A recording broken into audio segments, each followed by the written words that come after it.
أعوذ بالله من الشيطان الرجيم إن الله وملائكته يصلون على النبي يا أيها الذين آمنوا صلوا عليه وسلموا تسليما اللهم صل على محمد وعلى محمد اللهم عجل لوليك الفرج واجعلنا من خير أنصاره وأعوانه والمستشهدين بين يديه masu kallon mu masu daraja barkanmu da sake kasancewa tare da ku a cikin shirinmu na fiyayyen halitta kamar yadda aka sani babban bakonmu a cikin wannan shiri hujjatul islam wal muslimin a shekhi yusuf marjudi allah ta'ala ya ba malam dama halartuwa akram kallah assalamu alaikum wa alaikum assalam wa rahma malam mustafa.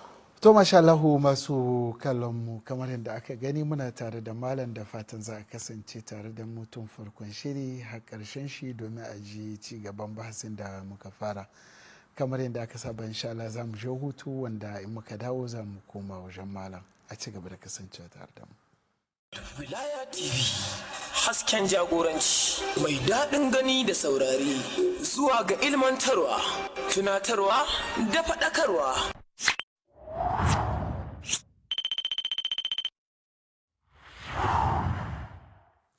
Masha Allahu masu kallon mu barkanmu da dawowa.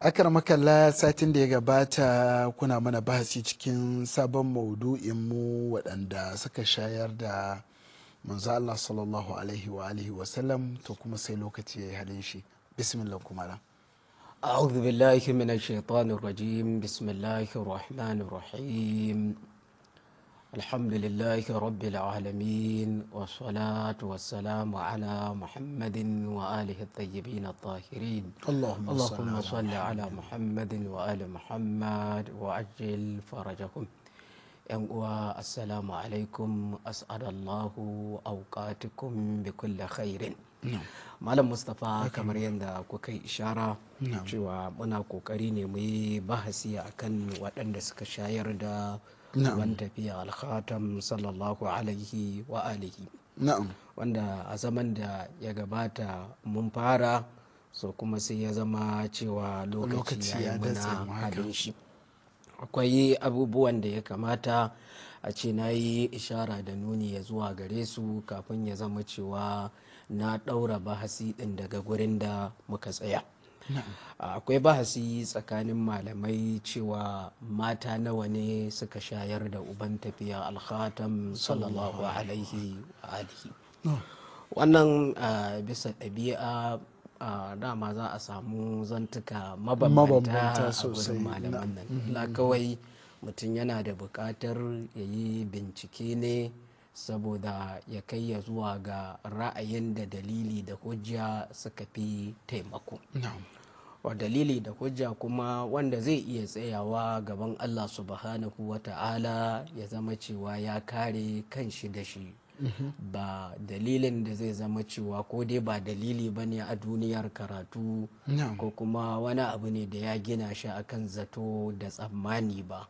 Allah ya kamata duk abin da zai iya kafa hujja da shi har ya gina addinin shi a kai ya zama wani abu ne da gobe kiyama zai iya kare kanshi gaban Allah subhanahu wa ta'ala illa kawai bincike kowa da yanayi da sha'anin shi na bincike wani zai iya yiwuwa shi zai je ya binciko ya duba nan ya duba nan ya tankaɗe ya rarraye wani lokaci kuma zai zama ya tsaya ne ya saurari kowa da kowa ya auna a cikin dalilansu ya tankaɗe ya rarraye wannan yasa ya kai ya zuwa ga natijar da ya kai ya zuwa gare ta ko kuma ta hanyar tambayoyi kaza ya aka ya zama kaza a ba shi amsa kowa dai da yanda ya dace da sha'anin shi kullum ya amalu ala shakilatihi abu na farko da malaman nan suka yi ishara da nuni cewa akwai saɓani kan adadin matan da suka shayar da uban tafiya alkhatam sallallahu alaihi wa alihi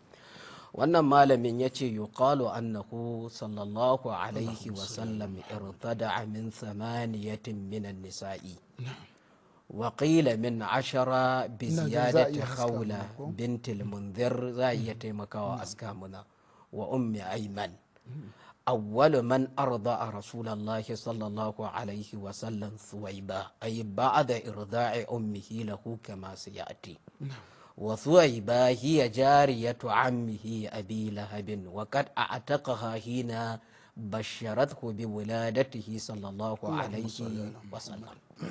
Wannan malamin a babin ambatan shayarwa uban tafiya al-Khatam sallallahu alaihi wa alihi da abin da yake da alaka da shi yace yuqalu ana cewa wa manzon Allah sallallahu alaihi wa alihi wa sallam mace guda 8 da shayar da shi. Wakila malam kili yace mace 10 ce aka kara da Khawla da Ummu Aiman. Yace farkon wacce ta shayar da shi ita ce Suwaiba, amma bayan shayarwar mahaifiyar shi na Amina salamullahi alaiha. Yace Suwaiba ta kasance kuyanga ce ta baffansa Abu Talib. Abu Talib ya yanta ta ne a lokacin da ta yi mai albishir da bisharar haihuwar uban tafiya al-Khatam sallallahu alaihi wa alihi. Kaga wannan zancen yana yi mana ishara da nuni da cewa tashin farko mata da suka shayar a mahangar wasu malamai 8 ne, wasu malaman kuma 10.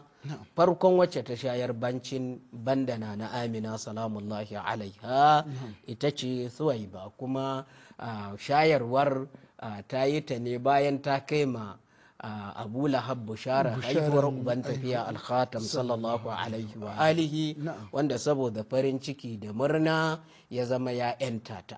Wannan yasa kamar yadda malamai suka ce don ranar haihuwar uban tafiya al-Khatam sallallahu alaihi wa alihi ta zagayo akan sassauta mishi azaba saboda murnar da yayi na haihuwar uban tafiya al-Khatam sallallahu alaihi wa alihi. Za a taimaka a ɗauke muna saboda mu nuna gurin da wannan magana ɗin ta zo. Za a taimaka a haska muna asira al-Halabiyya ce Ali ibn Burhanuddin ga wafatinsa shekara ta 1440, bugun Darul Ma'arifa ne shekara ta 1400, bugun Beirut ne. Littafi yana da juzi'i 3, juzi'i na farko shafi na 138. Wasu malaman sun zo da bahasin cewa ba su yarda da cewa wai matan da suka shayar da uban tafiya al-Khatam sallallahu alaihi wa alihi wa sallam sun kai wannan yawa din ba. Suka ce kalla, matattaki ne guda 4 su a mahangarsu da suka yi imani da ita. Kuma matan nan 4 duk cikarsu ba wacce ba ta yi imani da uban tafiya al-Khatam sallallahu alaihi wa alihi ba. Suka ce saboda haka mata 4 ne. Ta farko na Amina salamullahi alaiha, sannan Halimatu Sa'adiyya, sannan Thuwaiba, sannan Ummu Aiman. Mai littafi ya ce lallai akwai bukatar ku cira Ummu Aiman saboda dalilai ba sa tabbatarwa. Wannan kagan muka hada da maganar shi zai zama mata nawa suka rage a ciki? 3 kawai. Mata 3 suka sosai. Yake cewa ku haska mana wa zakara ba'dhukum annahu sallallahu alaihi وسلم لم ترضعه مرضعة إلا وأسلمت، لكن هذا البعض قال ومرضعاته صلى الله عليه وسلم 4: أمه وحليمة السعدية وثويبة وأم أيمن أيضا. ويؤيد ما تقدم عن ابن مندى من إسلام ثويبة، وأما إسلام آمنة فسنذكره. وكون أم أيمن أرضعته صلى الله عليه وسلم تقدم ما فيه، والله سبحانه وتعالى أعلم. yace wa zakara ba'dhum, wani ba'ali na malamai suka tafi akan cewa ba wata mata da ta shayar da uban tafiya al-Khatam sallallahu alaihi wa alihi face ta yi imani da manzon Allah sallallahu alaihi wa alihi, face mumina ce. Ya ce sai dai su waɗannan mutanen ba su yarda da wannan jerin 18 ba fa. La cewa suke dalilai suna tabbatar da cewa mata 4 ne suka shayar da uban tafiya al-Khatam sallallahu alaihi wa alihi. Ta farko na Amina salamullahi alaiha, ta 2 Halima as-Sa'adiyya, ta 3 Thuwaiba, ta 3 Ummu Aiman. Ta 4 kenan. Ta 4 afwan, ta 4 Ummu Aiman. Yace abin da yake karfafa wannan shine magana Ibn Manda na cewa Thuwaiba ta musulunta. me yasa wannan malamin ya kawo, saboda ya san a tsakanin malamai akwai cici kuce akan cewa ta musulunta. Wani malami ne kawai a duniyar karatu yake tabbatar da musuluncinta? Shine Ibn Manda. So wannan malamin da ya zo bayan Ibn Manda, wannan malamin yana karfafa magana shi da abin da Ibn Manda ya faɗa na cewa Suwaiba ta musulunta. Ya cewa amma islamu Amina, amma musuluncin na Amina salamullahi alaiha wannan za mu tabbatar da shi. Ya ce amma kakantuwar ummu Aiman ta shayar da uban tafiya al-Khatam sallallahu alaihi wa alihi taqaddama ma fihi, akwai gyaran fuska a kan shi. Wallahu subhanahu wa ta'ala a'lam. Saboda haka in muka cire ummu Aiman zai zama mata nawa suka rage? Mata uku sosai. Nana Amina salamullahi alaiha da Halima as-Sa'diya da Thuwaiba. Wannan littafin da ya gabata asira al-Halabiyya ce fi siratul Amin al-Ma'mun, juz'i na farko shafi na 138.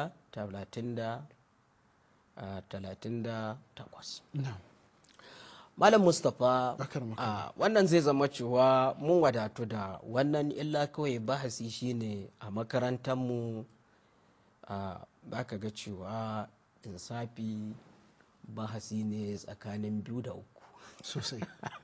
Amma kafin nan zan shiga bahasi akan gurin da muka tsaya, wanda ta wannan hanyar ne za mu iya kaiwa zuwa ga natija. Amma insafi makarantar mu bahasi ne tsakanin 2 da 3, tsakanin Nana Amina salamullahi alaiha da Halima as-Sa'diya kawai, ba Thuwaiba. Ko kuma la tsakanin Nana Amina da Halimatu Sa'diya da Thuwaiba. A zaman da ya gabata mun karanta ibarar malamin da yake ce muna ku haska muna saboda ta zaman muna matashiya.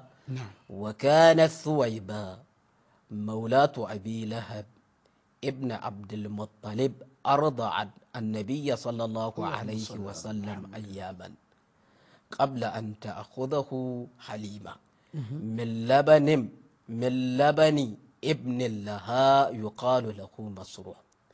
وأرضعت قبله حمزة ابن عبد المطلب وأرضعت بعده أبا سلمة ابن عبد الأسد المخزومي. wannan malamin yake cewa Thuwaiba ta kasance kuyanga ce ta Abu Lahab dan Abdul Muttalib. Yake cewa ta kasance ta shayar da uban tafiya al-Khatam sallallahu alaihi wa alihi kwanaki. Kafin yaushe ta shayar da shi? Kafin Halimatu Sa'diya ta karbe shi. Ya aka yi ta shayar da shi? Ya ce ta shayar da shi nonon ɗanta ne wanda ake kira da Masruhu. Kafin ta shayar da uban tafiya al-Khatam sallallahu alaihi wa alihi ta shayar da Hamza ɗan Abdul Muttalib ɗin, sannan kuma ta bayan manzon Allah sallallahu alaihi wa alihi ta shayar da Aba Salama ibn Abdul Asad al-Makhzumi. Wannan kaga malamin yanzu ya buɗa mana gabar fara bahasi cewa Thuwaiba ta shayar da uban tafiya al-Khatam sallallahu alaihi wa alihi, wanda a zaman da ya gabata mun karanta wannan ibara din. Ansabul Ashrab ne na Balazuri ne, wafatinsa shekara ta 279, ta hakikin Suhail ne, bugun Darul Fikir Beirut, bugu na farko shekara ta 1417, wanda ya daidai da 1996 miladiya. Littafi yana da juzi'i 13, juzi'i na farko shafi na 94. Wannan kaga gaba ce ta shiga bahasi na tantancewa su wane ne suka shayar da uban tafiya al-Khatam sallallahu alaihi wa alihi, sannan menene cece kucen da yake tsakanin malamai akan shayarwarsu. Mun faɗa akan abin da yake da dangantaka da shayarwar Thuwaiba. A makarantar mu za ka iya cewa akwai zance guda biyu.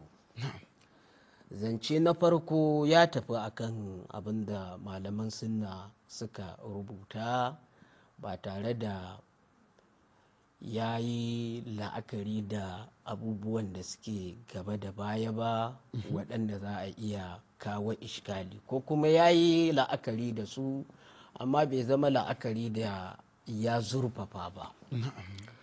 zance na biyu shine waɗalaman da suka zo suka ce lallai kadiyar shayar wannan fa akwai buƙatar fa maganar suwai ba ta shayar da shi fa mu zo mu zurfafa bincike a kai ba sosai tana ba bukatar wani a abu sake bane da kallon yake ta da na'am. buƙatar a tafi sama ba malam mustapha a makarantar mu ba wani bakon al'amari ba ne na faɗa a zaman da ya gabata mu 'ya'yan dalili ne amma dalili wani irin dalili na Allah da annabi ba kawai ya zo ba ko kuma abin da aka gina akan zato ba duk wata aƙida da aka gina ta akan zato ko kuma dalilin da ba na Allah da annabi ba za ka ga malamanmu in suka zo kowa ya faɗi maganar za su dira akan wannan dalili ɗin wannan kuma bai da alaƙa da wai abin da ya zo a duniyar 'yan uwanmu a sunna la har da ƙadiyoyin da suke da alaƙa da makarantar mu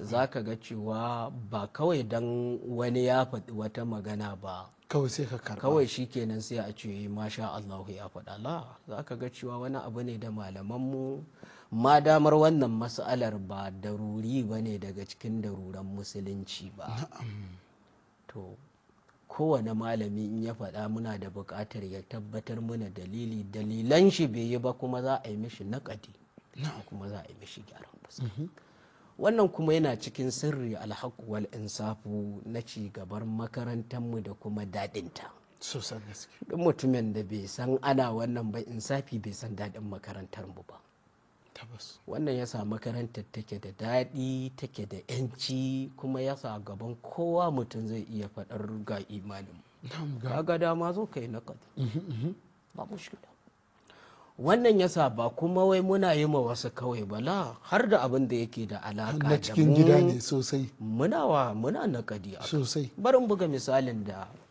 nan da can zaka ji al'umma suna faɗar shi amma a duniyar karatu yana da kima da daraja la wallahi baya da kima da daraja zance ne a saman iska sosai cewa 40 din imam Husaina alaihi salam na'am me yasa kuke 40 din nan me yasa duk shekara kuke taruwa ku yi wannan 40 din kuma a Karbala na'am a ina kuka samu 40 din nan na'am za ka ga zancen da aka ka saba jin shi nan da can ana faɗar shi shine daga ciki sahabi ja'far jabir ibn abdullah jabir ibn ansar ya isa wannan gurin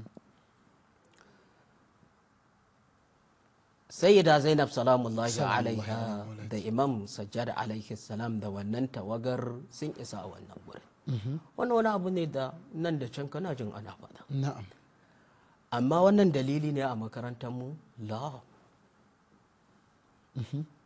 Allah ba dalili ba ne ta ina malaman suka yi bahasi suka ce muna da buƙatar mu tabbatar da abubuwa guda uku na'am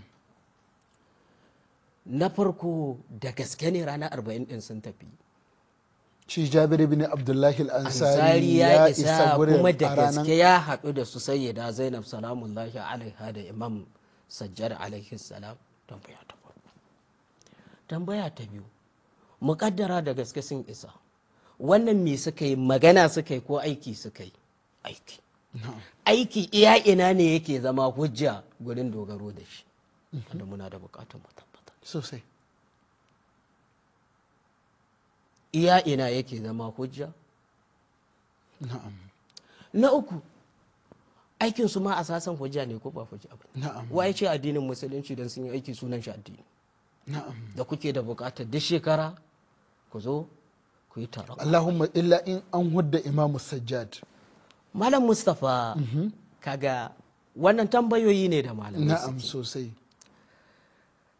tashin farko na'am da gaske ne su sayyida Zainab salamullahi alaiha da imam sajjad alaihi salam sun isa a wannan a gurin ranar shahid mutahari yake cewa wallahi dalilai na tarihi ba za tabbatar da sun isa fa ba ranar 40 suka lala isa. ba la ta asasan cewa ba su koma ta wannan hanyar ya ce me yasa ya ce abinda muna da bukatar mu kalli yaushe wannan hadisa ta auku mu lissafa tafiya daga karbala zuwa kufa kwana nawa suka yi mu zo mu haddade a tarihi kwana nawa suka yi a cikin kufa din, sannan mu haddade tafiyar da suka yi daga kufa zuwa siriya zuwa sham kwana nawa suka yi, sannan mu haddade in za su dawo kwana nawa za su dauka. Ya ce bayan da za a yi wannan ya auku a cikin kwana 40. Ya ce bari in kaddara ma mafi karanci, ya ce mu kaddara daga kufa daga karbala zuwa kufa kwana kaza, tarihi ya ce sun kwana kaza a nan, mu dauka daga nan zuwa sham kwana kaza, su kuma a can sun kwana. Ya ce tun za ka ga lissafin tun suna a ina ne, tun suna a siriya kwana 40 suka wuce, ya aka yi suka dawo suka je karbala.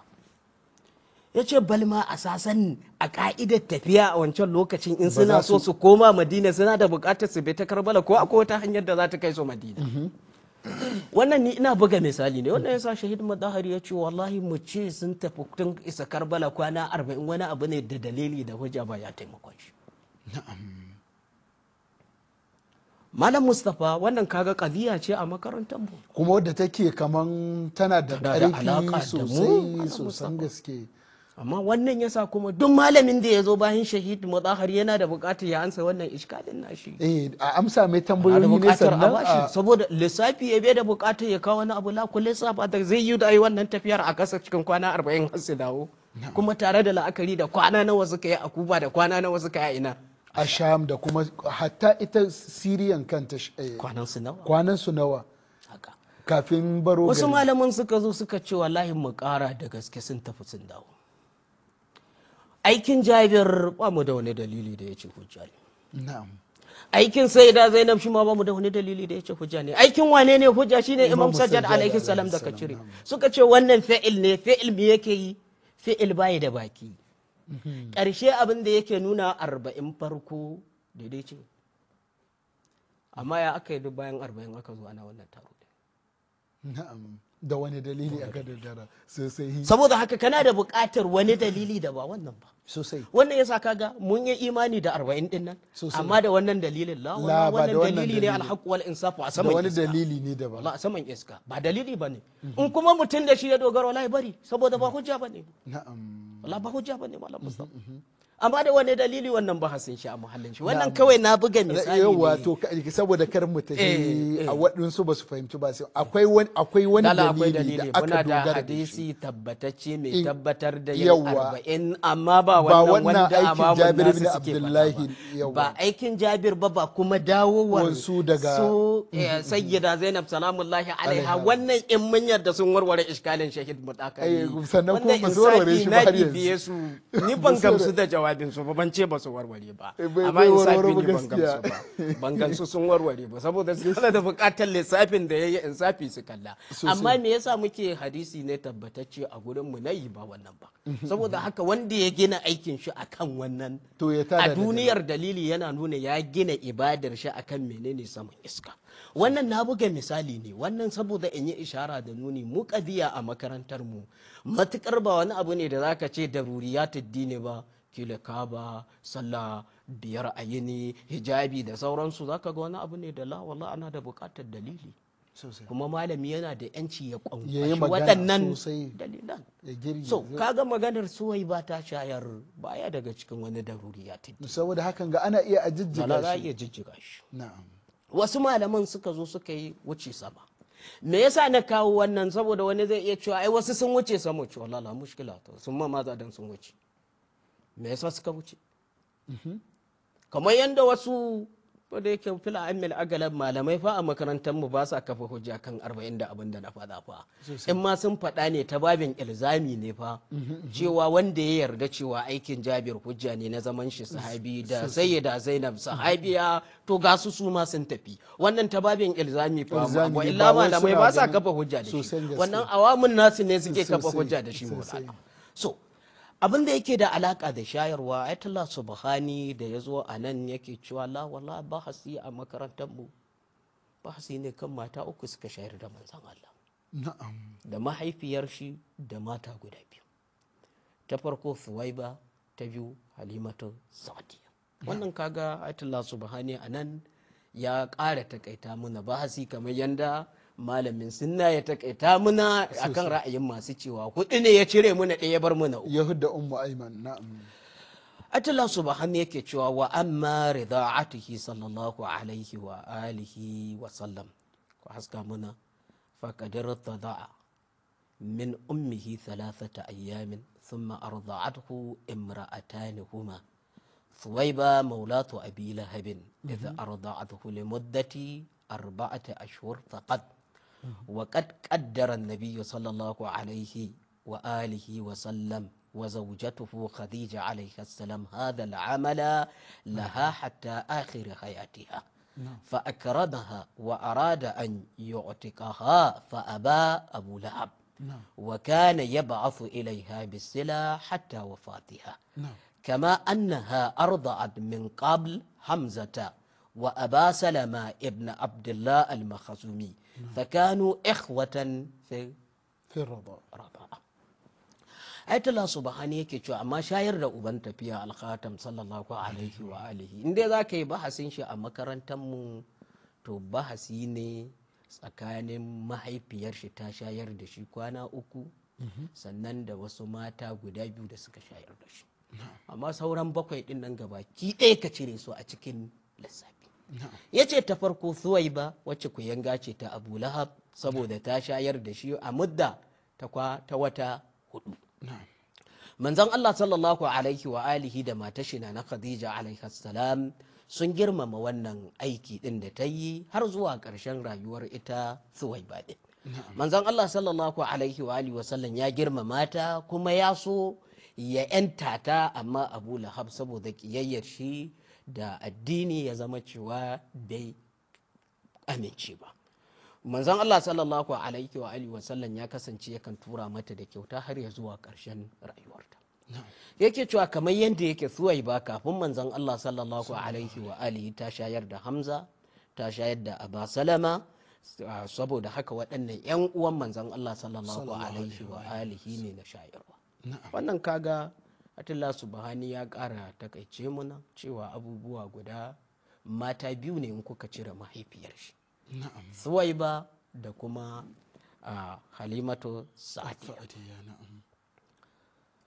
Wannan a ina ya zo asira al-Muhammadiyya dirasa ta halilila al-sirat al-Muhammadiyya ala dawil kitabi wa sunna wa tarikh sahih Ustaz Muhaqqiq Sheikh Ja'far As-Subhani i'dad din Dr. Yusuf ne ta'arib din Sheikh Ja'far Al-Hadi ne a bugu na 9 shekara ta 1438 bugun ma'assasatul Imam Sadiq alaihi salam ne a shafi na 35.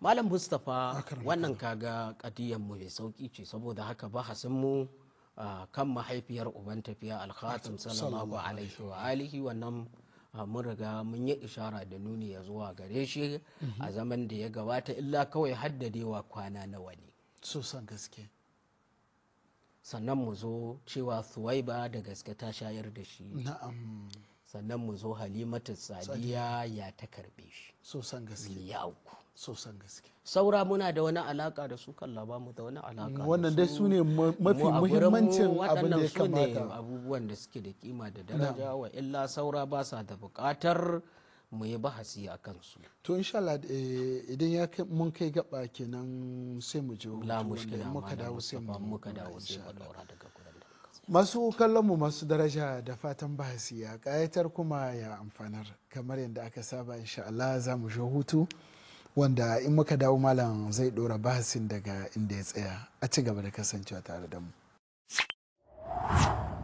masha Allahu masu kallonmu barkanmu da dawowa daga hutun takaitaccen lokaci akar makalla bayan kun kai gaba sai muka je hutu bismillah kumala to malam Mustapha yanzu za mu koma gurin da muka tsaya zaman da ya gabata la'allama sayyid amali yake cewa ni fa wallahi ban yarda fa soya ba ta shayar da manzan Allah ba nagode na'am yace me yasa yace wallahi al'amura ne a duniyar karatu suka sa ni in yi tambaya kuma yana da haƙƙin ya kuma tambaya. ina da haƙƙi Kuma yana da haƙƙi fil na da haƙƙi Allama abubuwan nan da malamai suka faɗa a matsayina na malami ba baƙalu ba in tsaya in tambaya wai da gaske ne ko suwai ba ta shayar da manzan Allah. ya kamata hankalin shi aiki. Ya ce da gaske malaman nan sun kawo mana dalilai sun ce ya zo amma dalilan ne ni ban yarda da su ba. Wannan yana cikin abin da ya sa na buga misali da ziyara 40 ba wai faɗa kawai bala da gaske wannan ya tabbata. Saboda lokacin da kake so ka ce wannan abin ya auku musamman mu da muka yi imani, wannan yana nufin al'umman musulmi cewa hisabin da Allah zai yi muna ba iya hisabin sallah da azumi ba ne. Bal malaman salafiya da dukkan malamai suna faɗa yaushe za a fara da mi za a fara da aƙidarka sosai abinda ka aƙidantu da shi na yi imani da kaza ban yi imani da kaza ba. Allah kafin ya zo sallah da azumi da me zai fara asasan sallah da azumin ka dora ta ne akan imani mai kyau ko baka dora ba sosai. tubali na biyu na asasi a imanin mu shine wane ne manzon Allah sallallahu alaihi wa alihi. Ana yi ma bahasin tauhidi ba magana sallah ba magana komai, yanzu me aqidar ka kan manzon Allah Allah zai fara tambaya. Sai kana da ingantattar aƙida kan manzon Allah sannan za a zo sauran aƙidu har a gangaro a zo magana sallah da azumi. In ya waye gari mutumin manzon Allah da ya imani da shi manzon Allah Banu Umayya ne, tun anan a rukuni na asasi na musulunci ya faɗi sosai. So ba wata kadiya ba ce mai sauki ba kawai a ce haka aka saba ji sun ma maza haka aka saba faɗa. Sai in je in ce ma Allah subhanahu wa ta'ala haka mutane suke faɗa. Allah ya ce masha Allah barakallah wannan imanin shi kamar ra'ayta menene nasa ne. Allah ya ce masha Allah barakallah wuce aljanna. Ce wallahi ban ce kai kakkai ba amma ni allama wallahi ba zan giya ba, ina da buƙatar in bari kwakwalwata ta yi aiki sosai. wannan yasa ya ce suwai ba ta shayar da manzon Allah la yasihu. Na'am. bai ganta ba. Nagode. Ya ce me yasa? Ya ce shakka nake yi. Yana da hakkin yi shakka da tabirin shahid mudahari. Wallahi matsala ne kai shakka akan komai la matsala shine kai shakka ka kasa kai zuwa ga yaqini kai kwanciyar ka a menene shakka. Bayan da za a yi ka samu yaqini sai kai shakka.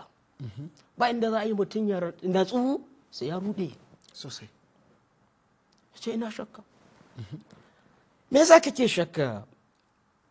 Ya ce na farko ruwayoyin nan da malamai suka ruwaita mana suka ce suwai ba ta shayar da manzan Allah karo suke yi da juna ba. Ya ce karo suke. Ya ce zan tabbatar ma da karon su ta janibi guda biyu. Ya ce ta janibi na farko sun ce mana ta shayar. Na'am. Kwana nawa ta shayar da shi? Ya ce abu na farko da kake buƙatar ka yi tambaya a kai ta shayar da shi kwana nawa sosai. Ya ce wasu malamai kawai suka ce ta shayar da shi kwanaki ba a faɗi adadin ba su faɗi adadi ba. Wasu malamai suka ce ta shayar da shi wata nawa wata 4 wanda kaga shine atalla subhani ya kawo. Ya ce iya mu ce iya waɗannan ruwayoyin ne mu tsaya iya nan. Wannan yana nuna ma cewa a tashin farko akan kwanakin da ta shayar akwai wasu sun haddade wasu ba su haddade ba sosai. Ya ce in ka zo na biyu za ka tarar da cewa mahaifiyar shi na Amina salamullahi alaiha malaman nan suka ce mana ta shayar da shi. Na'am. Kwana nawa ta shayar da shi suka ce. Zance na farko ya ce kwana 3. Na'am. Zance na biyu ya ce kwana 7. Zance na 3 ya ce kwana 9. Na'am. Aitala Amini ya ce zahiri a nan ba fa zance 3 ba ne fa zance 2 ne fa. Kwana 3 da kwana nawa 7. Ya ce da 9 da 7 zance ɗaya ne. Ina aka samu matsala sakamakon cewa a farkon al'amari rubutun larabci baya da ɗigagga. Na'am bai da ɗigo a baya da ɗigagga sosai. Ya ce saboda haka akwai tsammanin masu 7 da 9 sakamakon rashin ɗigagga ne ya janyo cewa aka samu tasihifi aka waye gari wani yana karantawa 7 wani yana karantawa 9. Ya ce akwai tsammanin cewa la wallahi zance ɗaya ne ba fa 2 ba ne fa. me yasa saboda sab'a da tis'a sun yi kama da juna ne tun da babu nukat babu Babu wannan ballaye na saman babu waɗannan ɗigaggage sosai kaga daga baya ne aka zo aka yi ɗigaggage sosai kaga a ƙur'ani ma ai kaga baya da su sosai daga baya aka zo wasalla ma baya da Sosai. ma kawai suwa su kai waɗannan ɗigagga na'am wannan tsakanin baka guda fi mahallihi Allah ya bincika suwa su kai waɗannan ɗigagga malam Mustapha wannan tsakanin baka guda biyu yake cewa saboda haka anan muna da zance na cewa mahaifiyar shi ta shayar na'am akwai mai cewa 3 akwai mai cewa 7 akwai mai cewa 9 yace Allah kawai akwai tsammanin cewa da 7 da 9 din nan fa zance ɗaya ne ba biyu bane Na'am. almuhimmu muqaddara biyu ne yace wasu malaman suka ce la nana Amina salamullahi alaiha ta shayar da shi wata 7 ne na'am yace wasu malamai ba su haddade kwana nawa nana Amina salamullahi alaiha ta shayar da shi ba yace wannan abu na biyu ya ce abu na uku na tarar da malaman nan suna cewa halimatu sa'adiyya ta shayar da manzan Allah sallallahu alaihi wa alihi bayan kwana 7 da haihuwar shi na'am amma malaman nan da suka ce nana da suka ce halimatu sa'adiyya ta shayar da shi ba kafin wannan ba su faɗi suwa suka shayar da shi ba nana Amina kawai ta shayar da shi kaga in muka ɗauki zancen masu cewa ta shayar da shi kwana nawa kwana 7 wannan yana nuna tsakaninta da halimatu sa'adiya ba kowa sosai yaushe suwaiba ta zo ta shayar da shi ya ce waɗannan malaman ba su gaya mana waye shayar ba kawai sun ce halimatu sa'adiya ranar nawa ta zo ta shayar da manzon Allah ranar 7 ya ce tare da kuma muna da masaniyar cewa wani abu na 4 muna da masaniyar cewa bayan halimatu sa'adiya ta zo ta karbe shi ba wacce ta shayar da shi na'am ya ce dan Allah dan annabi yaushe suwai ba ta shayar da manzon Allah na'am ina wannan wata 4 in aka ce a yaman ne kwanaki ne muna da buƙatar mu zo mu haddade nana Amina kwana nawa ta shayar da uban tafiya al-Khatam sallallahu alaihi wa alihi in muka ɗauki 7 wannan yana nuna ba su wai ba na'am in muka ɗauki 9 wannan yana nuna cewa har bayan halimatu sadiya ta karɓe shi mahaifiyar shi ta ci gaba da shayarwa musamman da ya zama farkon shayarwa a gidan su manzon Allah sallallahu alaihi wa alihi wa sallam ta zauna sai daga baya ta ɗauki manzon Allah sallallahu alaihi wa alihi wa sallam ta tafi da shi wannan yana nuna shi ma in mun ɗauki 9 ba wani magana cewa menene suwai ba ta shigo sosai yaushe ne magana suwai ba za ta shigo muka ɗauki kwana 3 in muka ɗauki kwana 3 ɗin nan muna da buƙatar mu gano me yasa ta shayar da shi bakin kwana 3 kuma sauran kwanaki ta kasa sosai ƙari akan cewa masu ba mu labarin ta shayar da shi tana ba mu labarin ta shayar da shi ne bayan ta ba da labarin cewa ta ba Abu Lahab labarin cewa an haifi manzan Allah wanda yana nuna in ma ta shayar da shi dole mu ba da lissafi a cikin waɗannan kwanaki 3 da kuke cewa fana na Amina salamullahi alaiha ta shayar da shi me yasa mahaifiyar shi za ta iya shayar da shi me yasa sai ba za ta zo ta shayar da shi sosai wannan yasa malaman da suka ce ta shayar da shi suka zo suka ce nana Amina salamullahi alaiha tana da karancin mamali na'am sai kaga wannan ne za su iya samu su samar ma wancan suwai ba halli na farko na cewa ta shayar sannan kaga maganar su karɓi ta shayar kwana 7 ko 9 babu shi sosai saboda haka suna da buƙatar su ce kwana 3 ta shayar daga nan ne halimatu sa'adiyya sannan suwaiba ta zo ta shayar kaga za mu iya cewa suwaiba ta shayar kwana 4 sannan mu zo ba hasan halimatu sa'adiyya ya ce wannan abin na farko shine abin da ya fara sani tunani ba cewa wallahi a tsaya ba a bincika fa da gaske ta shayar da shi ya ce abin da ya ƙara min shakka, malaman nan suka zo suka ce yaushe ta shayar da shi bayan ta kai ma Abu Lahab labarin cewa an haifi manzan Allah. Da aka ce an haifi manzan Allah sai Abu Lahab ya yanta ta. Wannan ya sa Abu Lahab ya samu ta gomashin duk ranar da haihuwar manzan Allah ta zo sai a sassafta mishi. Ya ce wannan ruwayar na cewa an yanta ta, ya ce ita kanta da na zo ina bibiyan malamai sai na ga malaman nan ruwayoyi ne da su ma suna karo da juna. Wata ruwaya ta ce ana haihuwar shi aka yanta ta, wata ta ce lala har ma sai da manzan har ta bar duniya ba a yanta ta sosai. Ya ce me ya ƙara min zafi a al'amarin nan, malaman nan suka zo suka tabbatar da kada an bata shiga addinin musulunci ba.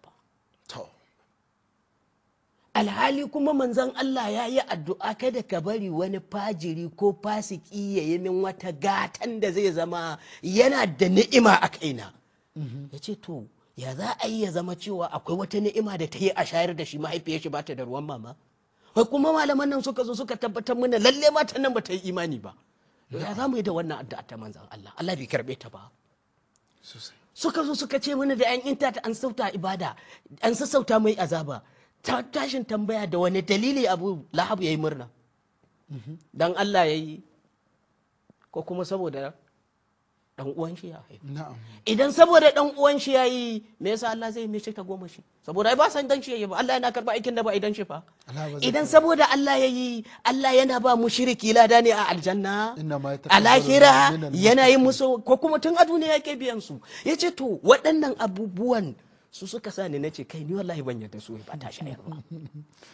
Wannan karina din shi ta ne dalilin shi na biyu. Yace saboda haka ruwayoyin cewa suwai ba ta shayar kama daga an inta ta da imaninta da Abu Lahabi ana ɗauke mai azaba, wasu abubuwa ne da suna karo da juna, hankali na ba zai iya karɓar su ba. Wannan dalilin shi na farko. Dalili na biyu, yace ruwayan nan me ta ce mana suka yi an shayar da mutum uku da nonon mutum ɗara mai suna Masruhu. Ya ce Masruhu ɗin nan aka ce da wadawa aka shayar, aka ce da Hamza, sannan manzan Allah, sannan Abu Salama. Ya ce muka zo muka tambayi malaman nan shekara nawa ce tsakanin Hamza da manzan Allah. Tashin farko malaman nan suka zo suka ce mana ruwaya biyu ce, ra'ayi biyu ne. Wasu suka ce shekara 2 tsakanin shi da manzan Allah, wasu suka ce shekara 4. Ya ce a tashin farko sai na fara kaddara cewa mu ce shekara 2 ne tsakanin shi. Wannan yana nuna lokacin da aka haifi manzan Allah sallallahu alaihi wa alihi an yayi Hamza. So san gaske. Saboda haka wannan yana nuna cewa an yaya Hamza. Wannan yana nuna Hamza an yaye shi sannan manzan Allah ya so. Ya ce tambayar da za ta zo, yaushe wannan Suwaiba ɗin ta haifi ɗanta Masruhu? Ya ce matuƙar muna so mu ce ta shayar da Hamza, dole ne fa a ce fa ta haife shi kafin Hamza ya cika shekara 2 sosai. Wannan ne zai iya sha Hamza ya zama cewa ya sha nonon Masruhu sosai. Ya ce to lokacin da muka kaddara wannan za mu ce to yanzu Hamza an shayar da shi. Ce to shi kuma manzan Allah ba. Ya ce wannan lissafin yana nuna cewa lokacin da aka haifi manzan Allah Masruhu ba an yaye shi ba sosai. To kaga ba nonon Masruhu. To ya aka ya sha nonon Masruhu? Yaushe Hamza zai sha nonon ya zama kafin Hamza ya shika shekara 2, dole aka haifi Masruhu wanda Hamza zai iya sha sosai. Ya ce shan haifuwar Masruhu a wannan lissafi yana nuna manzan Allah ba bayan Masruhu an yayi shi aka haife shi, ya aka ya sha nono.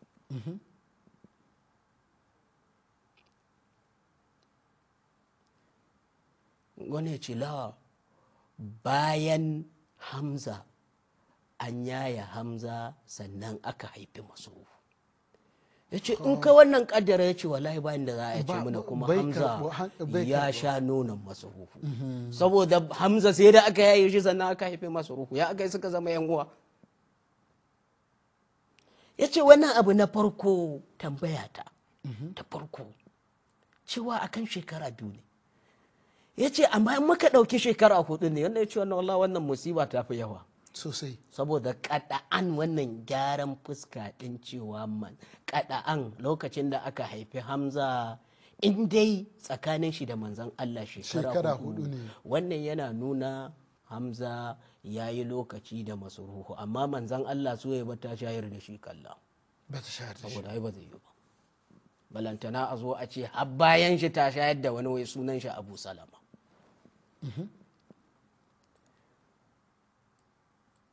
Ya ce yanzu gabata ta asasi ta iskali na akan wannan cewa ta shayar da mutum 3 ne. Ya ce ba wani abu ba ne da wai ni kaɗai na yi la'akari da akwai rudani a nan gurin fa. Ya ce malaman sunna ma fa sun gano fa maimakon su yi wurgi da ƙwallon mangoro su huta da kuda sai suka shiga yima hadisan kwaskwariman da in na tsaya na yi tunani fa wallahi hankali na ya kasa karɓar gyaran da suka yi. Ya ce na farko abi umar ya zo ya ce gaskiya al'amari inda fa dalilai za mu tabbatar fa mu duba fa tsakanin manzon Allah da Hamza shekara 4 ne fa. Ba fa shekara 2 ba ne fa. 4 ne. Shekara 4 ne. Ya ce lokacin da aba umar ya rafa zance na farko ya ce ku daina magana tsakanin shi da manzon Allah shekara 2 ne, ba fa shekara 2 ba ne, shekara 4 ne ba. To amma yanzu abu umar ya za ka yi da cewa ta shayar da manzan Allah suwai ba. Na'am. Ya ce wallahi bayan da za mu yi illa mu ce ba lokaci da ta shayar da shi ba. A raba lokaci. Mu raba. In muka raba lokaci muna da bukatar mu raba mata 'ya'ya. Dole sai an karo mata wani. Dole a kara mata wani ɗa da ta haifa. Ɗayan da ta shayar da Hamza ta ɗayan da ta shayar da manzan Allah. Sosan gaskiya. Ya ce walakin na hu kalamun la ya sihu, magana abu umar da yake ce muna wai zamani ba zamani ɗaya ta shayar da su ba zamani 2 ne, wata magana ce da ruwayar ta shayar da su ba ta taimakonta. Me yasa cewa na farko me yasa abu umar ka yi tarjihin cewa ta shayar da tsakanin manzan Allah shekara 4 ne, ka zo ka kirkiri wani zance da baka da dalili ka raba su. Alhali za ka iya juya kadiyar, ka yi inkarin shayar da na manzan Allah mana sai ka huta.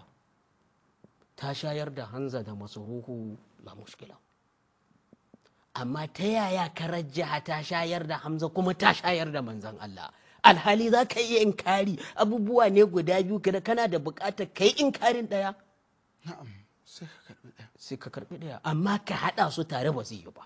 Me yasa ba zai yi ba? Saboda ruwayar tana gaya mana da nonon Masruhu da kwaya ɗaya, ruwayar ta ce tana da ta ce mana tana da 'ya'ya 2, za ka iya zuwa ka raba. Yau sai a raba. Amma matukar ka yadda shekara 4 ne tsakanin su, dole ka yi inkarin ɗaya daga ciki. Ko dai ka yi inkarin ta shayar da Hamza, ko ta yi inkarin ta shayar da manzan Allah. In ka ce ka yi inkarin ta shayar da manzan Allah, ka ta shayar da Hamza ta shayar da manzan Allah, ya ce tarjihun ne bila murajja. Da wani dalili ka yarda manzan Allah ta shayar ba Hamza ba? Kana da bukatar kawo abin da yasa ka rinjayar da wannan. Alhali za ka iya inkarin cewa lala manzan Allah ba ta shayar da shi ba, Hamza ta shayar. Me yasa ba zai yi ba mu samu zamani guda biyu? Saboda ruwaya tana gaya mana ɗa ƙwaya ɗaya ta shayar da shi, nonon ɗa ƙwaya ɗaya ne Masruhu. Na'am.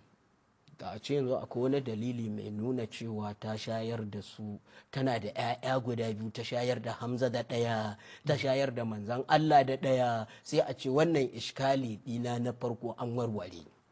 Ya ce in ka warware shi ka jira. Akwai wani. Ban gama ba fa. Akwai wani. Amma ni har ya zuwa yanzu ba su warware min matsalata ba, saboda ruwayan nan ce mana ta yi nonon mutum ɗaya ne aka shayar, yaro ɗaya ne aka sha nonon nashi, aka shayar da mutum uku. Na farko shekara 4 yake da shi tsakanin shi da na biyu. Ce ya za a yi? Ya ce ai an baka hansa. Ya ce taujuhun gaira wajihin.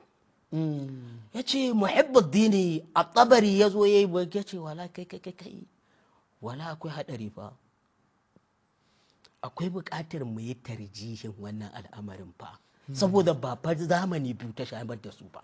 Muna da buƙatar yanzu mu zo mu samar da ya za a yi ta shayar da manzan Allah, ta shayar da Hamza, ta shayar da Abu Salama, kuma duka da nonon wane ne? Masarufu.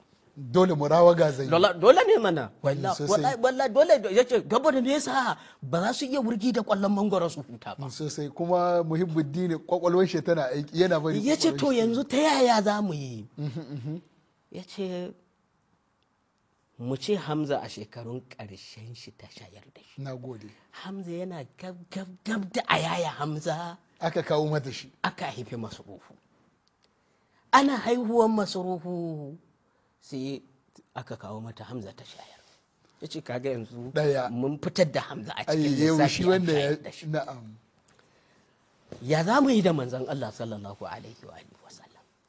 Mu ce shi kuma manzon Allah ana haihuwar shi aka kawo shi. Na'am. Ya ce amma tare da haka kuma Hamza fa wallahi in dai dalilai za mu duba fa ya fa girmi manzon Allah da shekara 4 ba. Aiki sabo. Ya ji girmi manzon Allah da shekara 4. Sai yadda ya zo nan ya ce ni wallahi muhibbuddin ni ba ban ma yarda fa shekara 4 bane fa. To. Ni lala wallahi shekara 10 ne ba. Kaga wannan abin da ka yi wannan fa ka gina akan shekara 4 ne ba. Yace ni wallahi ban yarda ba shekara 10 ne tsakanin Hamza da manzon Allah sallallahu alaihi wa sallam. Ya za a yi shekara 10 ka zo ka ce min wai a ƙarshen abin ganshi ne aka shayar da shi wai. Ni ban ma yarda 4 bane fa. Kai kake cewa 4 ne. Ce ni ban yarda 4 bane shekara 10 ne tsakanin su. Na'am. Yace ya aka ya zama shekara 10 ne. Wannan koda a 4 ne matsala ta warware, la wallahi matsala ba ta warware ba. Ya ce balantana ma fa wallahi dalili yana nuna fa ba fa shekara 4 ne tsakanin su ba shekara 10 ne ba. Na gode. Ya ce me dalilinka? Ya ce dalilai na ni malaman nan suka zo suka tabbatar mana cewa Abdulmuttalibi ya yi alwashi da bakancin Allah subhanahu wa ta'ala ya bashi 'ya'ya 10. Na'am. Zai yanka daya. Malaman nan da suka tashi kawo mana 'ya'ya 10 nan suka lissafa mana hada Hamza a ciki. Sosai. Hamza yana cikin 10. Sosai. Ya ce ruwaya din take ishara da nuni da cewa Abdullah shine mafi karami a cikin su. Huwa asgaruhum. Kuma a haka ƙuri'a ta faɗo a kan shi. Ya ce wannan yana nuna ma tun lokacin da aka je yanke Abdullah Hamza yana rayu. Sosai. Wannan in ka yi lissafi tsakanin hadisar yankewa da haihuwar manzon Allah za ka ga shekara nawa? Shekara 5. In ka hada da Hamza wancan lokacin shekara nawa yake, za ka tarar da an ka hada su za ka tarar da Hamza ya yi kusan shekara 10 fa, 10 wani abu fa. Sosai, sha wani abu. Malaman sun fahimci cewa wallahi matukar muka yadda da wannan mu ce fa suwai ba ta shayar da manzon Allah tana ƙasa tana dabo. Yanzu ya za a yi mu zo mu ce ruwayar da take cewa Hamza da Abbasu an haife su, mu ce ba daidai ba ce. Sosai. Ya ce munaqasha gairu muwaffaqa. Sosai. Wasu suka zo suka yi inkarin cewa shekara 10 ne tsakani fa, cewa Hamza fa baya cikin 10 nan fa. Ya ce ta yaya? Suka ce a cikin ruwayar Abbas yana nuna shekarar shi 3 lokacin da aka ce za a yanke Abdullah. Ya aka yi dan shekara 3 har ya je ya jawo Abdullah a gurin mahaifin shi. Suka ce ta yaya? Abbas da kanshi ya ba da labarin cewa an haifi manzan Allah yana ɗan shekara 3 kuma na zo na dube shi a lokacin da na zo duba manzan Allah an haife shi matan da suke gurin suka ce in sumbunci ɗan uwana na sumbunce shi suka ce saboda haka wannan yana nuna cewa Abbas baya daga cikin waɗancan saboda haka in muka cire Abbas za mu zo mu cire Hamza daga cikin 10 ɗin yake cewa wannan shine ishkalin da za a kawo saboda a koma mazancen muhibbuddin cewa ya shekara 4 ne tsakaninsu wannan koda mun yadda 4 ne na faɗa ba akwai mushkila ba ya ce balantana ma ni fa ban yarda ba fa ya ce wannan matsalar da suka kawo dan Allah dan annabi me yasa suka karbi wannan ruwayar ta shayarwa wacce akan asasin ta suka yi inkarin Hamza yana cikin 10 suka yi wurgi da waccan akalla kana da bukatar dalili sosai dole da wa illa in ya zama cewa kaka kawai zaka zo ka ba da labari cewa yanzu kun ce mana ana da ruwayoyi 3 na'am akwai ruwayar cewa su Hamza da Abbasu an haife su tun kafin a ƙuri'a ta fada akan Sayyidina Abdullah shugaba Abdullah alaihi salam na'am akwai ruwayar cewa la kwana 3 ne na'am shekara 3 yana dan shekara 3 Abbas aka haifi manzon Allah me yasa ku karbi ta shekara 3 din nan kuka aje waccan kuna buƙatar dalili ba kawai saboda kuna so ku ce suwai ba ta shayar ba sai ku yi wurgi da waccan ku karbi wannan saboda kuna so ka kafa dalili saboda ku kafa hujja wa illa in kuka yarda yana cikin 10 maganar ku ce suwai ba ta shayar da manzon Allah da Hamza ba ta ma taso ba ta wani dalili alhali malamin da ya ruwaici waccan ruwayar Hamza yana cikin 10 malami ne da a bahasin tarihi maganar shi hujja ce isnadin shi ingantacce ne na'am da wani dalili kuka karbi wannan tarjihun ne bila muraja wani abu ne kawai ra'ayi ne kawai mujarradin ra'ayi kuka fada wa illa da wani dalili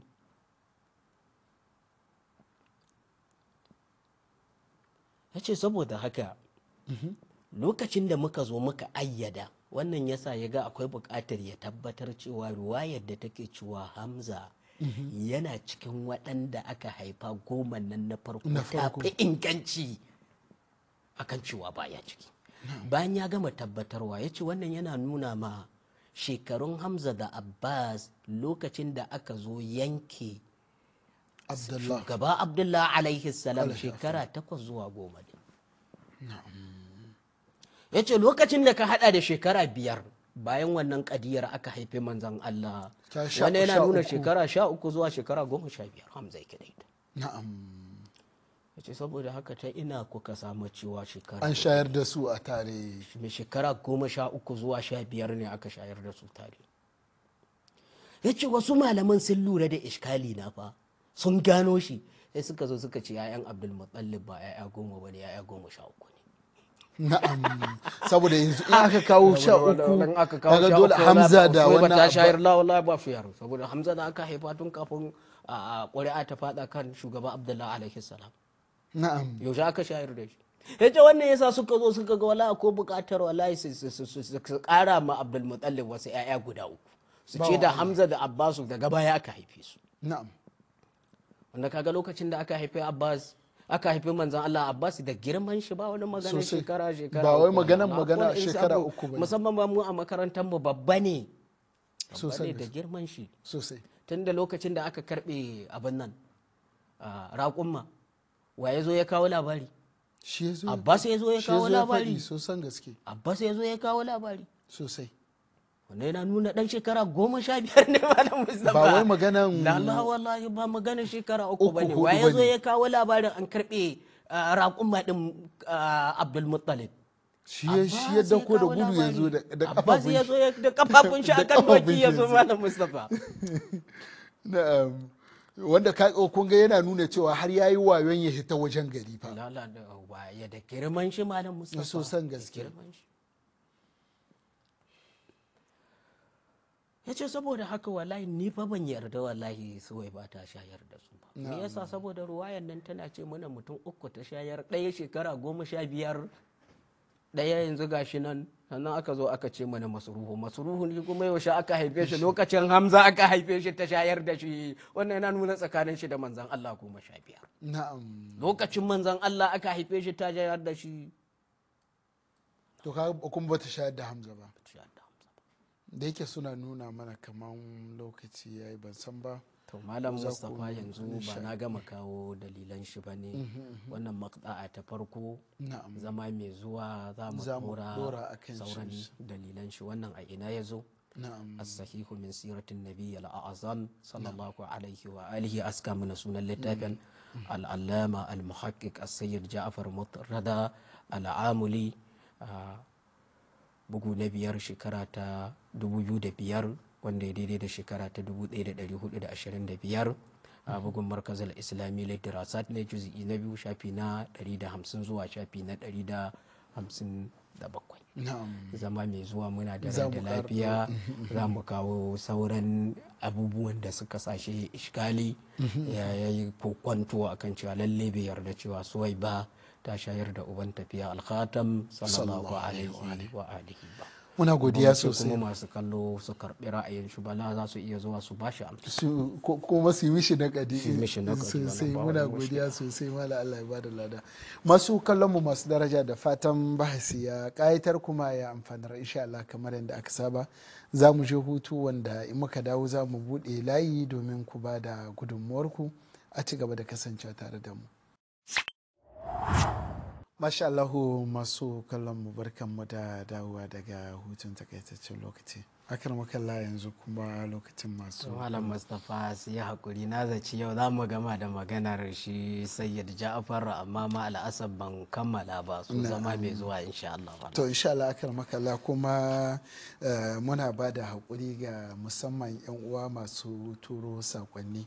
Wani lokaci zai zamanto sai an ƙara program sannan sakonni su shigo.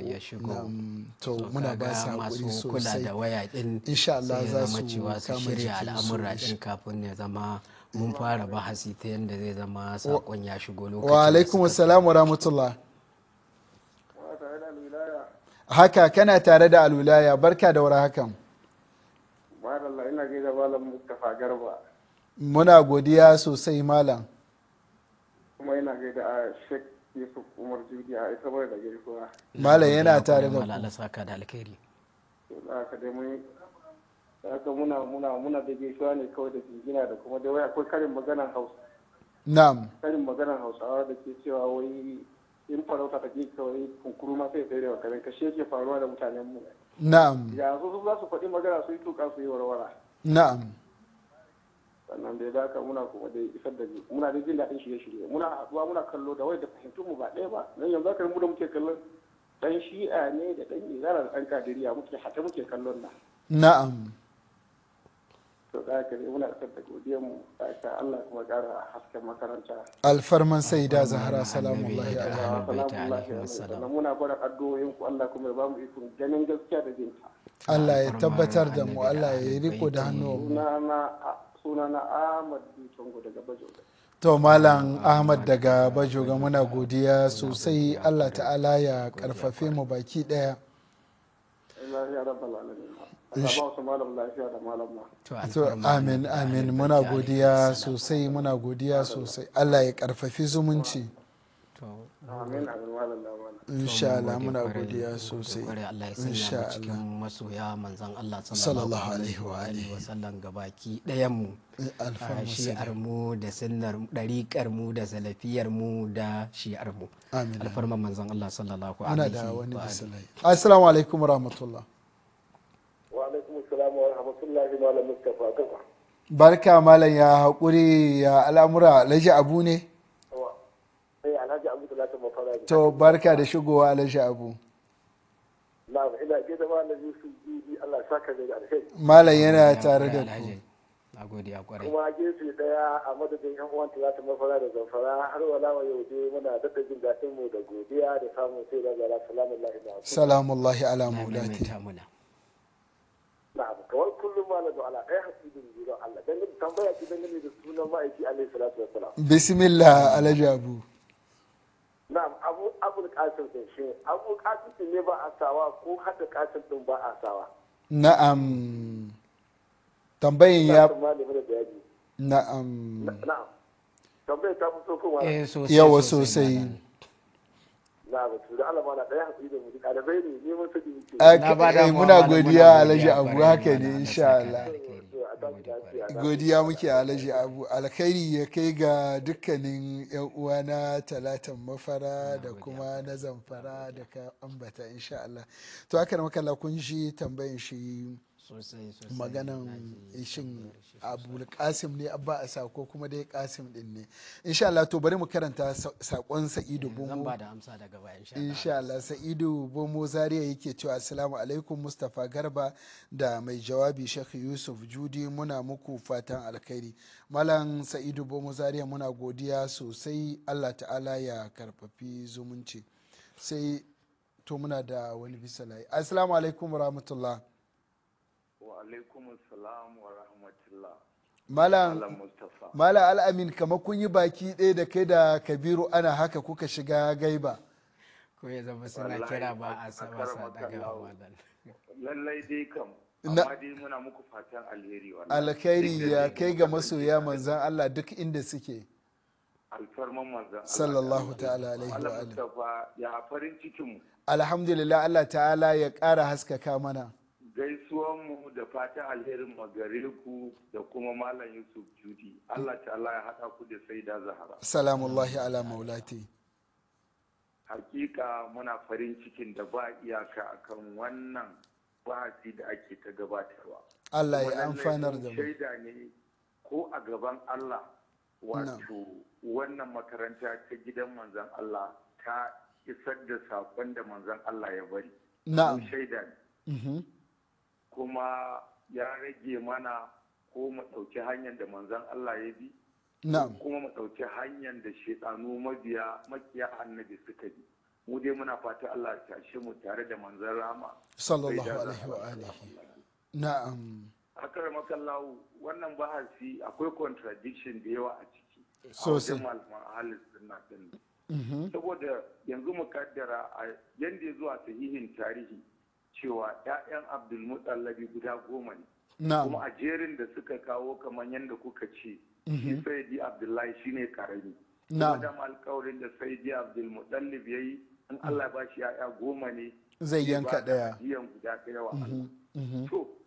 To yanzu dai koyaye ne mukaddara ma shi a Sayyidina Hamza shekarunsa 3 ne. To amma a lokaci guda yana gaba da mahaifin manzan Allah Sayyidi Abdullahi. Na'am. To shi din Sayyidi Abdullahi yana shekara nawa ne ya haifi manzan rahama Na'am. Wallahi yana da ban shi. Tambaya ce mai kyau Me kike so mu insafi. fahimta a cikin wannan bayani din? sosan gaske Malam Saboda Amin. tsakanin yankan da haihuwar manzan Allah ku shekara 5 ne. Sosan gaske. Kaga Wannan shekara hankali ba zai ɗauka ba. Gaskiya. Yasa kullum maganan su wallahi mallan tifka da warwara ne.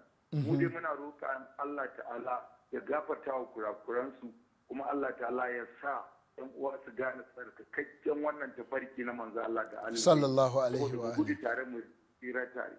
Allah ta'ala ya sa ya ƙara kusanci Allah ta shi mu a ƙarƙashin tutar manzo Rama. Sallallahu alaihi wa muna godiya sosan gaske Malam Al'amin daga fadar masoya manzo Allah. Allah ya bada ladan zumunci.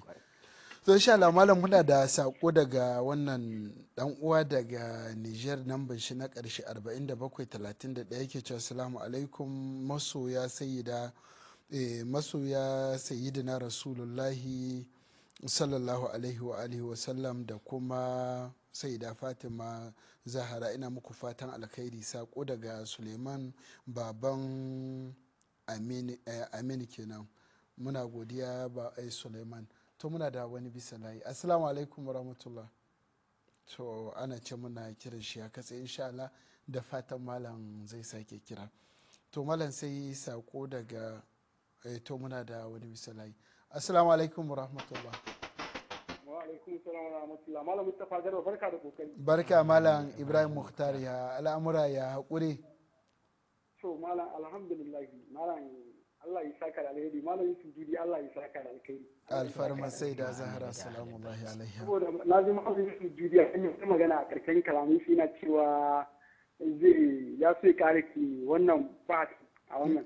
To muna son malam Yusuf Judi ka yi haƙuri. Saboda ba sun tana da matuƙar daɗi. Saboda ko ba komai muna da kishin irin wannan karatun ni mun fi son a jiya karatun a bita a hankali yadda kwakwalwar mu zai rika dauka ayi falla da shi yawwa Allah ya saka da Mustafa Garba ka gane abin da ake nufi sai gaskiya saboda ko ba kuma yanzu a yanda kake maganan nan kana jin wani bawan Allah ya kira ya suna haɗu da kadiriya da yan salafiya da yan shi'a duka ana kallon ka kuma kai ake kallo kaga malamin Yusuf Jiri yana da matukar muhimmanci a jama a hankali a cikin zani na'am aka fi kiran zamu kaga da yawa lallai kan in aka buka je a hankali to insha Allah za mu abin nan sannan kuma ina son amfani da wannan damar dindina da malam Mustafa Garba ya yi magana kan malam Kabir an haka yana taraban kuɗi ne yana maulidi sai ya zahara salamullahi alayya to ka ce mishi ya sa mu cikin addu'a shi sannan kuma Allah ina so amfani da wannan damar Na'am. Allah in gaida malam Adamu Tsoho Jos ina roƙon Allah subhanahu wata'ala ya ƙara masa lafiya. Alfarman sai da Zahra salam. Sakamakon kwanciya da yayi asibiti. Da Allah ya hakuri da na nemi alfarma ne wannan. Don kuma ni kuma ina musu fatan alheri gaba ɗaya Allah ya saka. Muna godiya malam. Jagoran mu da lafiya ya kiyaye shi ya ba shi kariya ta musamman. Alfarman sai.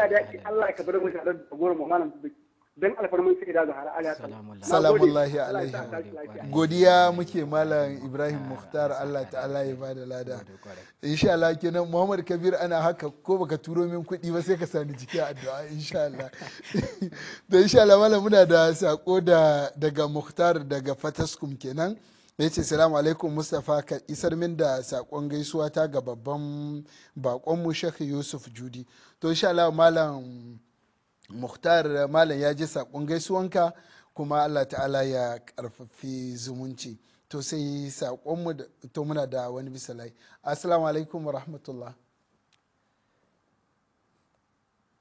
assalamu alaikum wa rahmatullah to ina jin malam baya jin mu kenan kuma in yana jin mu dai sautin shi baya shigo sautin shi baya shigowa yana jin mu ya taimaka ya kashe sai ya sake kira ba ma dai jin shi sosan gaske insha Allah to malam sai sakon mu daga Gambo Buhari daga Fatimiya kenan ce assalamu alaikum Mustafa Garba tare da babban bako mai jawabi Sheikh Yusuf Umar Judi muna godiya da wannan bahasi Allah ya saka muku da mafifici alkhairi to malam Gambo muna godiya sosai kuma Allah ta'ala ya amfanar da mu gabaki daya to insha Allah malam sai kuma sako daga wannan nomba a ƙarshe 0980 yake cewa assalamu alaikum Mustafa Garba to muna da wani bisalai assalamu alaikum wa rahmatullah wa alaikum assalam wa rahmatullah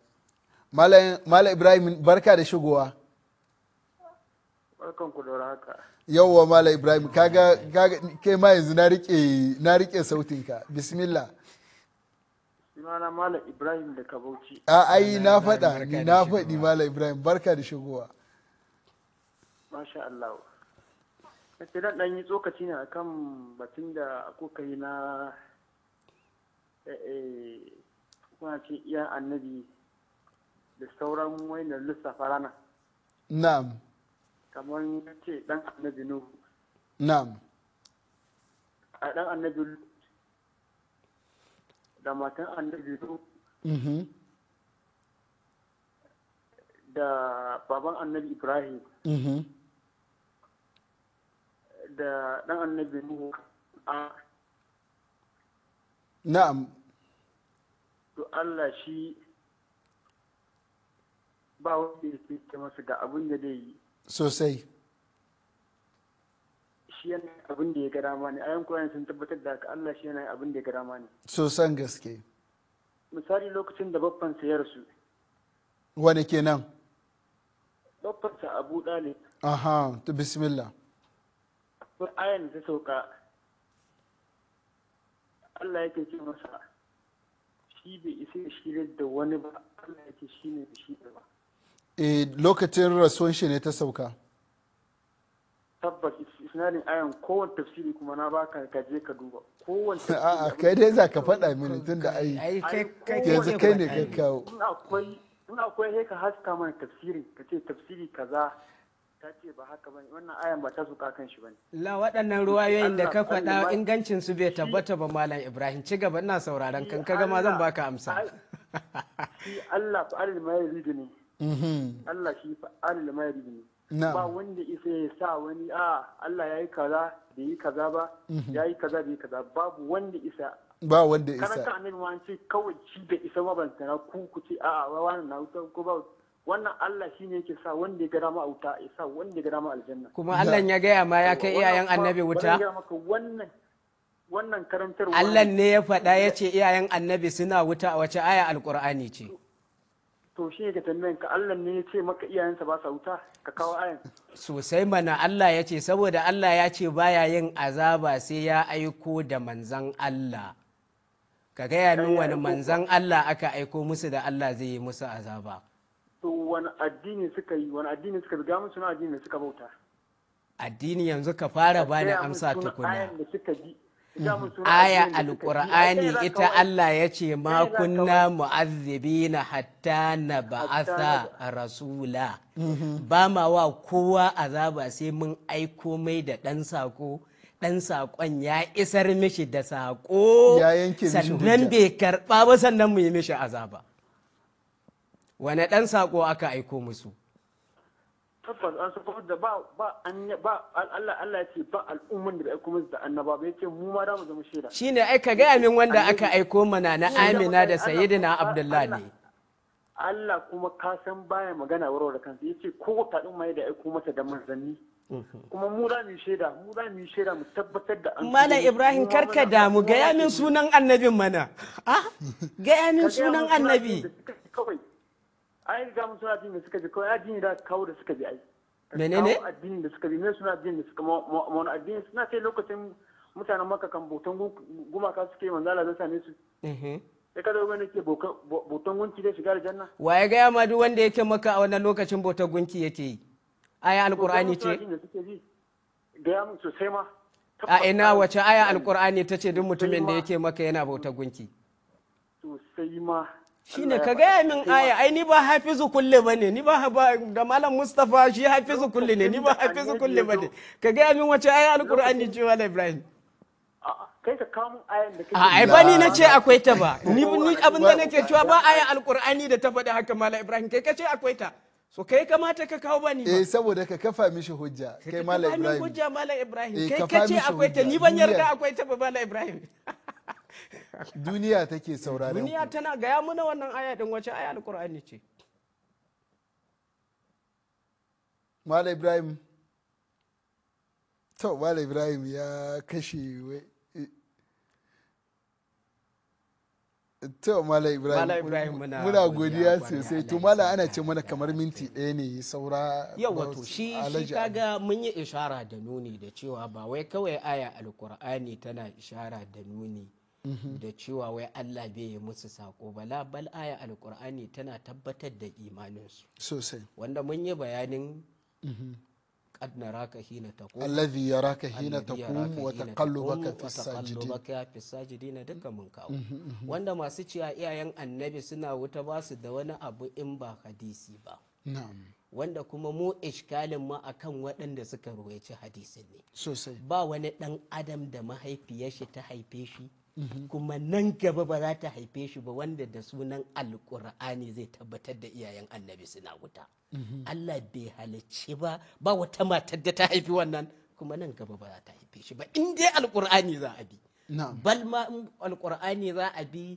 ƙarshen tik mutum ya ce ya yi shuru in bai yarda da cewa wata kallo baka fi sajidi ne yana nufin wannan ba amma yana da wani dalilin kai su wuta da sunan alkur'ani bal alkur'ani yana nuna ba wani dalilin kai su wuta so san gaske wannan inda alkur'ani za a kalla ruwaya kuma hadisin Abu Huraira da dan Anas dan Maliku ne mu ba mu yi imani da shi ba mu ce kada malam Ibrahim ya karba ba amma in ya tashi ya ce Abu Huraira da Anas dan Maliku sun ce iyayen annabi suna wuta kar ya ce Allah kar ya ce manzon Allah sallallahu alaihi wa alihi wannan abin da yake da alaka da wannan amma tambayar malam alhaji abu wala insafi tana da buƙatar bincike sosai.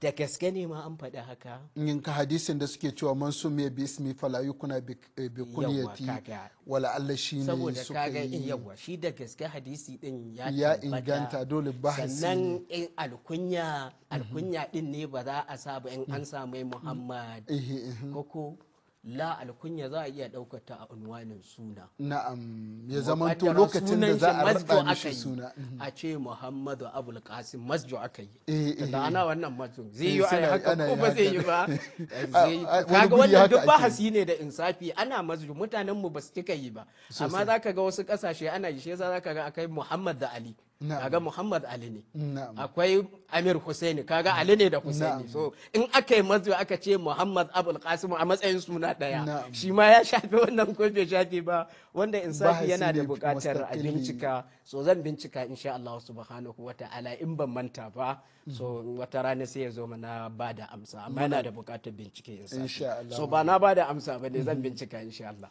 Muna godiya sosai mala Allah ya bada lada masu kallon masu daraja da fatan basin ya kayatar kuma ya amfanar a madadin babban bakon mu hujjatul islam wal muslimin a Sheikh Yusuf Umar Judi ne Mustapha Garba nake ce muku wassalamu alaikum wa rahmatullahi ta'ala wa barakatuh.